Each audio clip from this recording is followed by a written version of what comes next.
Inspectors gave one local restaurant its third straight B grade. 5 on your side's Keely Arthur has this week's restaurant ratings report. At Mi Casita on Reilly Road in Fayetteville, inspectors found a chip scoop stored on top of soiled cleaning brushes.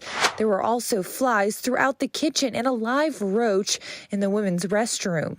And chorizo was being stored inside a thank you bag in a cooler. Mi Casita got an 85.5, their third straight B grade. They previously got an 87 and an 88.5. And over to Waffle House on Lillington Highway in Spring Lake. A waitress washed her hands without soap, then wiped her hands on her pants. Several foods were being kept too warm, and chili and hash browns were not date marked. Waffle House on Lillington Highway got an 88, a B, down from a 90.5 and a 97. Keely Arthur, 5 on your side.